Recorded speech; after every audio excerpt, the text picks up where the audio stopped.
Dear students, how are you? This question is based on the chapter capacitor. For your convenience, I am going to read it out.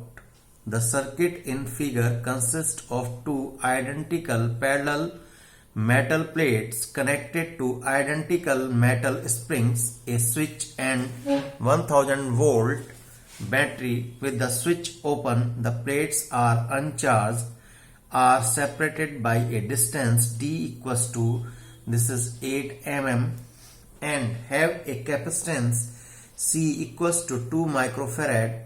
When the switch is closed, the distance between the plates decreases by a factor of 0.5. So we have to find out option A, how much charge collects on each plate, what is the spring constant for each spring.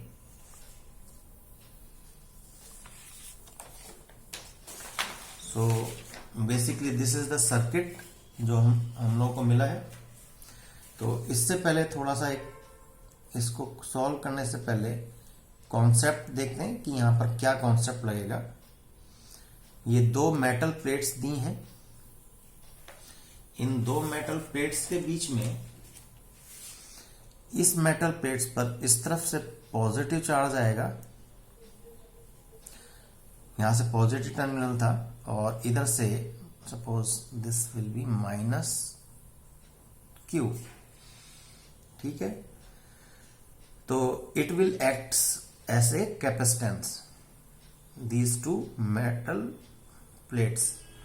तो होगा क्या यहां पर, इस positive plate की वजह से और इस तरफ माइनस क्यू चार्ज है, तो इनसाइड एक electric field E plus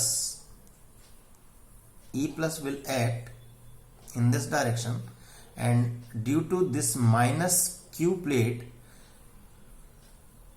electric field will also act, and this I am going to denote E minus. So this total electric field क्या होगी, due to positive charge electric field plus due to E minus plate. ठीक है. तो but इस concept में है क्या कि पॉजिटिव चार्ज की वजह से जो इलेक्ट्रिक फील्ड इस डायरेक्शन में है और इसी डायरेक्शन में Q चार्ज जो नेगेटिव है, इलेक्ट्रिक फील्ड इस डायरेक्शन में ही शो कर रहे हैं. तो this E plus equals to this E minus. तो यहां से मेरे पास क्या है,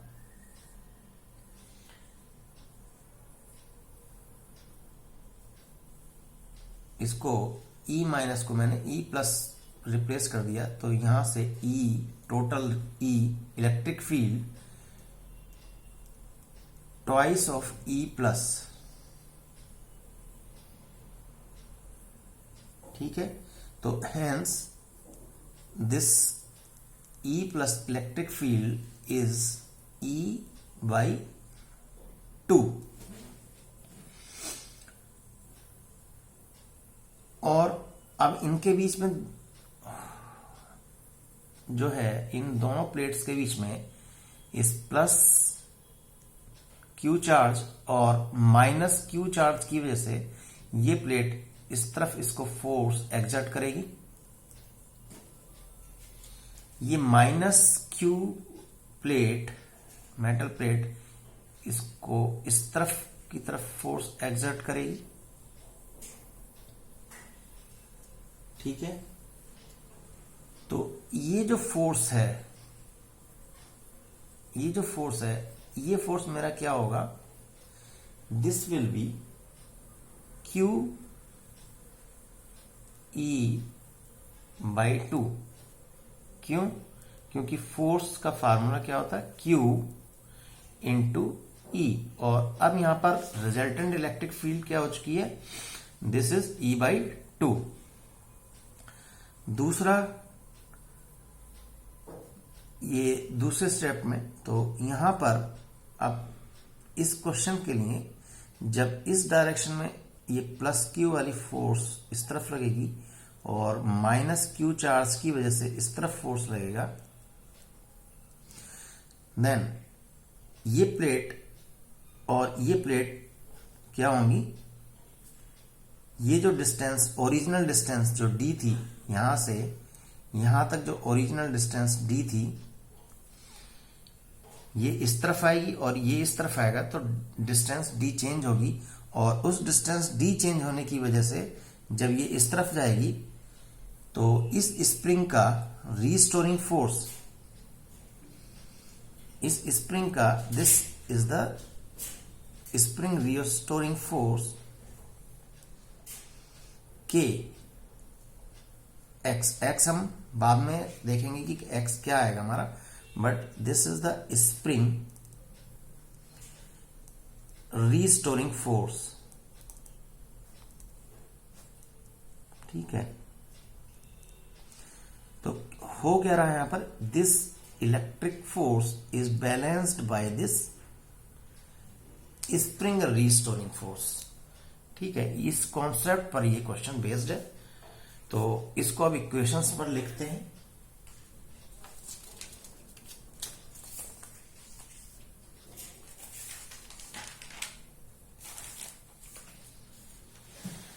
तो जब हमारा स्विच क्लोज नहीं था, फर्स्ट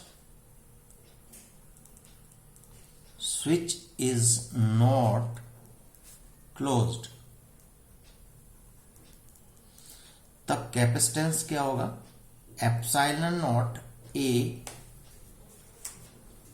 अपॉन डी, जो हमारा फार्मूला होता है। बट सेकंड कंडीशन, जैसे ही वो हमारा स्विच क्लोज हो रहा है तब कैपेसिटेंस क्या होगा, स्विच जब क्लोज्ड हो जाएगा तो सी डैश विल बी क्या होगा, एप्सिलॉन नॉट ए, और यहां पर डिस्टेंस डी जो है, डी डैश क्या हो जाएगी,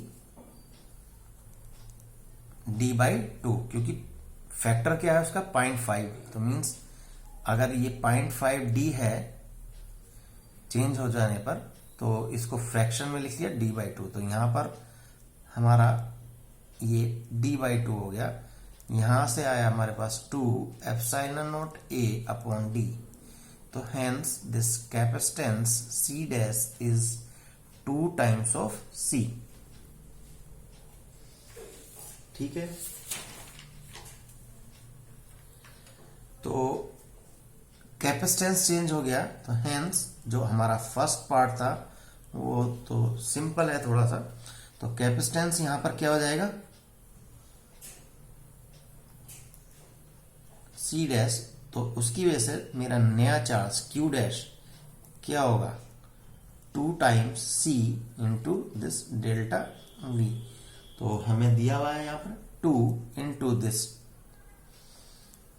2 माइक्रोफेराड और मल्टीप्लाइड बाई 1000 वोल्ट दिया हुआ है, तो ये हमारा आएगा charge 400 micro coulomb.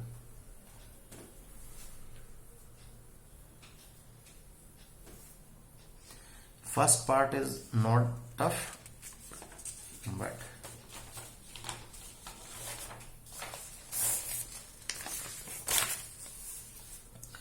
B part देखते हैं जहां पर उसने हमें स्प्रिंग कांस्टेंट पूछा है।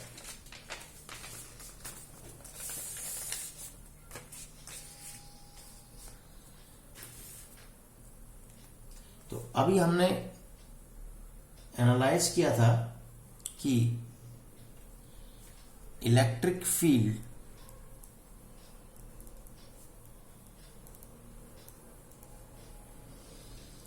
Between the plates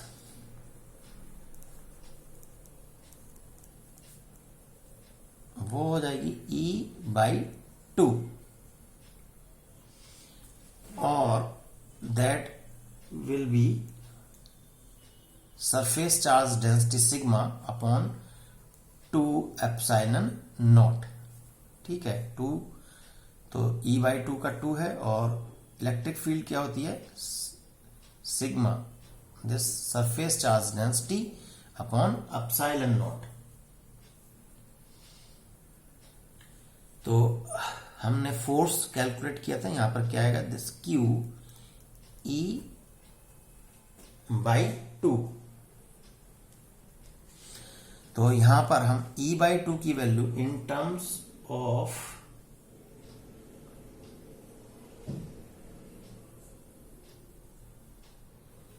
charge put कर दें, तो यहां पर सिग्मा क्या आएगा, तो यहां पर सिग्मा की जगह मैं यहां पर क्या करूं, Q sigma is nothing but Q upon 2 epsilon naught, तो ऐसे ही रह गया, और Q upon A, this surface charge density, this sigma. तो यहां पर सिग्मा क्या हो गया, this Q upon A, surface charge density. तो this force equals to Q E by 2 calculate किया था हमने को, ठीक है।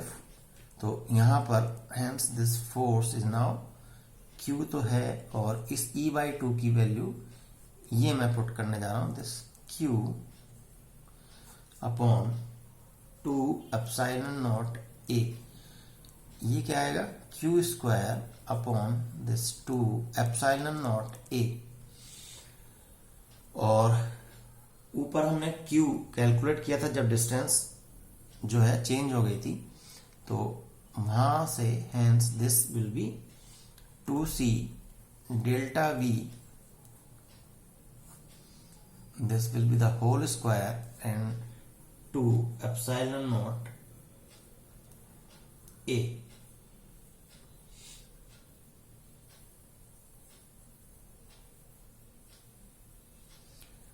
ठीक है, और अब इस एरिया को in terms of distance d हम रखें, तो hence this will be 2C delta V का whole square, that will be 2 epsilon not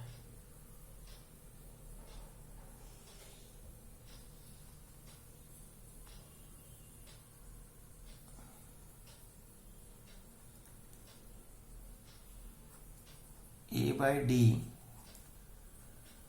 into D। तो यहां से इन सब वैल्यूज को रख दें,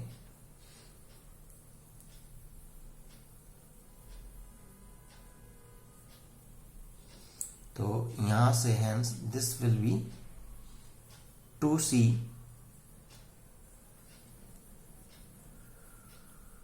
डेल्टा V का होल स्क्वायर अपॉन D। तो जो नया फोर्स आएगा वो इन टर्म्स ऑफ दिस कैपेसिटेंस और वोल्टेज और बाय डिस्टेंस D ये आएगा। तो यहां से फोर्स हमने कैलकुलेट किया 2C दिस डेल्टा V का होल स्क्वायर अपॉन D।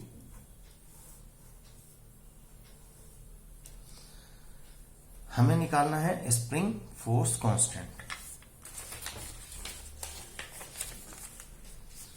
तो हमने कहा था कि ये जो इलेक्ट्रिक फोर्स F है that is balanced bye spring restoring force.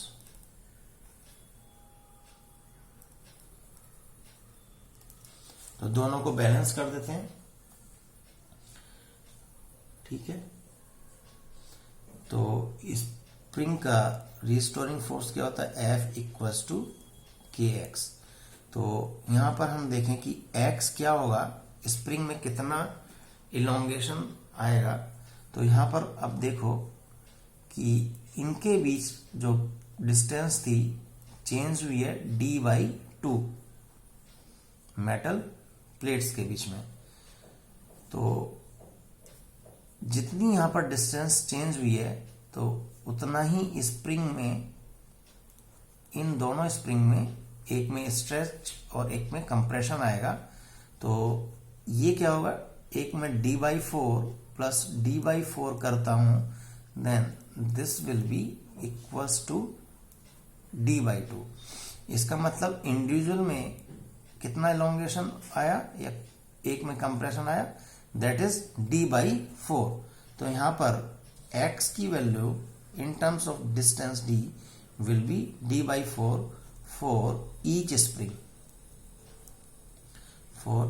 Spring,